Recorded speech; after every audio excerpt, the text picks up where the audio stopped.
Week 6 of the fantasy football season, and here's the top 15 quarterbacks. I'm ranking this week. The first guy, Josh Allen of the Buffalo Bills. So Josh Allen, what a season it's been for him. I know week 1 he had a bad game versus the New York Jets, but ever since then, he's been putting up fantasy points, 30 or more points each and every week. And this week here versus one of the worst teams in the league, in the New York Giants, with a young secondary and Stephon Diggs and Gabe Davis hitting on all cylinders.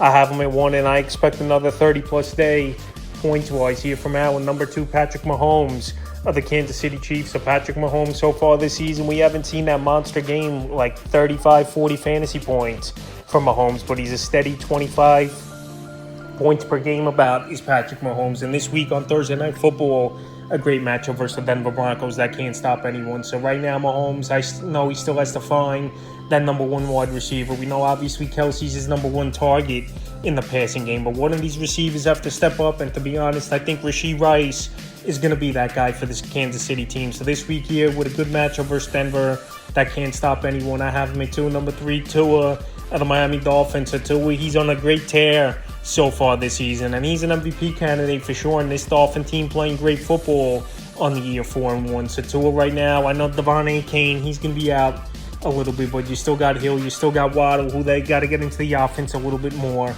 You traded for Chase Claypool, even though we'll see if he could do anything for this Miami Dolphin team. But this week here versus a Carolina Panther team that can't stop anyone, I think Tua once again rolls with a huge ball game, and I got him at 3. Number 4, Jalen Hurts of the Philadelphia Eagles. So Jalen Hurts, he's been playing great football, and this Eagle team won only 2 teams undefeated on the season 5. I know this week a little bit of a tougher matchup versus a good Jet front line defensively, but Jalen Hurts, he can run the football, he could throw it all over the yard. Where you got A.J. Brown, Devonta Smith, Dallas Goedert finally having the breakout game last week. And even in a tough matchup, I think Hurts goes into New York and has a good game. Number 5, Justin Herbert of the Los Angeles Chargers. So Justin Herbert, he's been solid so far this season. They did hurt their hand in Week 4's game, but now having the bye in Week 5 is definitely going to help. And it's going to come versus a Dallas Cowboy defense that just got torched by the 49ers offense. So right now, Herbert, he's getting Austin Eckler back, which is always a great plus to have one of the best receiving backs in football come back in this game at 100% pretty much after sitting out the last 3 weeks with his injury. And this Dallas D, like I said, they're a good defense, but I think Kellen Moore and this Charger offense are going to want to push that ball down the field early and often pour it on. And him and Keenan Allen, they're just one of the most dangerous combos in the league as well. So with all those factors, even versus a solid Cowboy D, I got him at 5. Number 6, Joe Burrow of the Cincinnati Bengals. So a lot of people were writing Burrow off after that bad loss a few weeks ago at the Tennessee Titans, but he bounced back last week, and him and Jamar Chase put on a performance. Chase,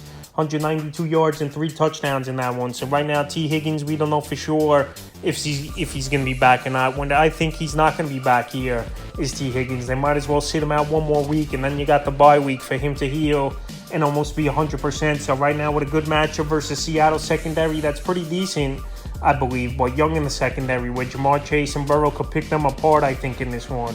I got him at 6. Number 7, Justin Fields of the Chicago Bears. So the first 3 weeks of the season, Justin Fields, he didn't look like he was a quarterback that was going to have a good year once again. But the last 2 weeks, he's really turned things around, is Fields, with 7 touchdowns in that time. Turnovers are way down. And him and DJ Moore right now, playing out of this world. DJ Moore with a performance he put on at the Washington Commanders. 8 catches, 230 yards, and 3 touchdowns. So right now, Fields, he seems like he's improved from last season to this year in the pocket. He's making all the throws. And the running game, he's not looking to run as much as Fields as he has last season. So right now, this Bear team's getting things right over the last few weeks offensively. I know they're still 1-4. I know they're still one of the worst teams in the league, but Justin Fields is going out there, putting up points, and in a potential shootout here versus a Minnesota Viking defense coming to town.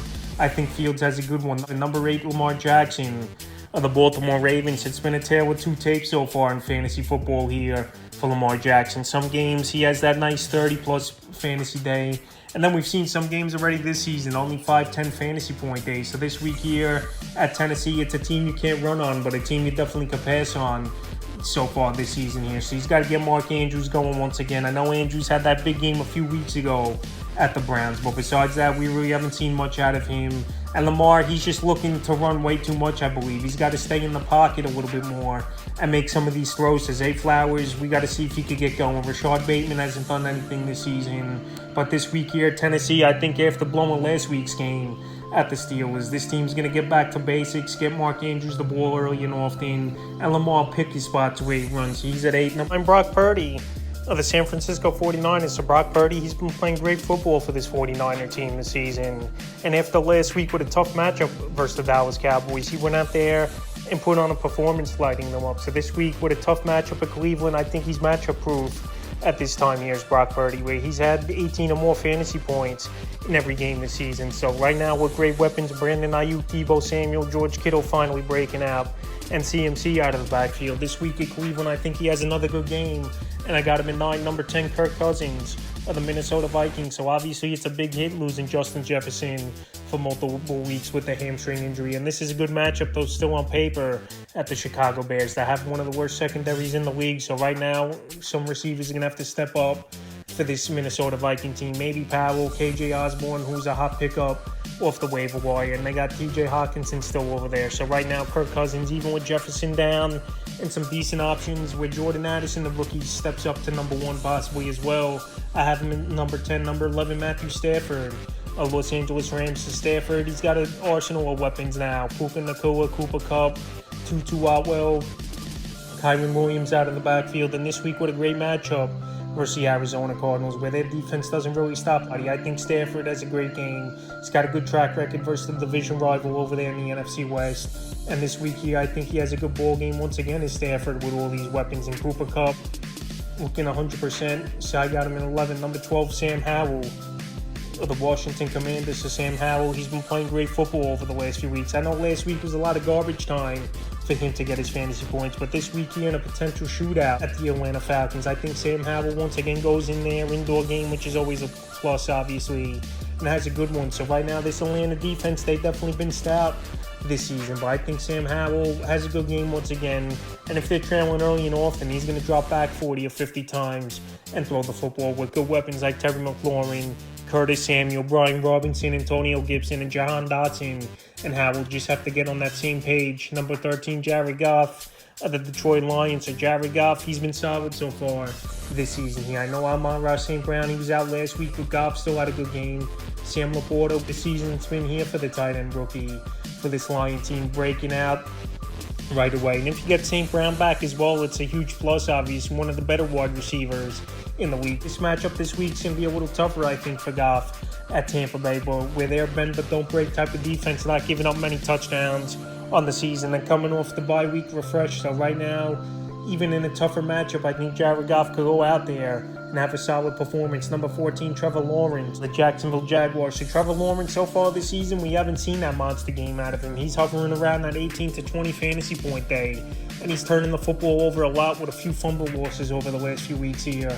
Is Trevor Lawrence. So far this season, his best game was week 1 versus same Indianapolis Colts team. And this Colts team is going to be out Anthony Richardson, where they could be shorter possessions and more possessions possibly here for this Jaguar team. So him and Calvin Ridley got back on the same page last week. Him and Christian Kirk since week 2 have been on the same page and making plays. And this week here versus a mediocre Indianapolis secondary and a home game finally pretty much for this Jaguar team, where they had the last 2 in London and 1 game in Jacksonville to start the season. So right now back home with a decent matchup and probably good weather, I got him at 14 and the 15th and final quarterback I'm ranking this week here is Russell Wilson of the Denver Broncos. So this could be a potential shootout and a game where obviously Denver's going to have to keep a lot of points on the board to keep up with this chief offense and Patrick Mahomes. Wilson, surprisingly this season, he's had 18 or more fantasy points in every game this year. So last week was a tough matchup versus the New York Jets. He fumbled it at the end of the game where it ended the game and they lost. But right now, like I said, he's got good weapons. Cortland Sutton's been pretty solid this season. I know last week didn't do much. Jerry Jeudy has to get going, but they found something with Jaleel McLaughlin, I believe, out of the backfield. The guy could be a playmaker and make plays. So this week in a matchup where he's going to have to throw, I believe, 35, 40 times at least is Russell Wilson. I think just on volume alone, he could get that 18 to 20 point range. That's top 15 quarterbacks I'm ranking for week 6 of the fantasy football season.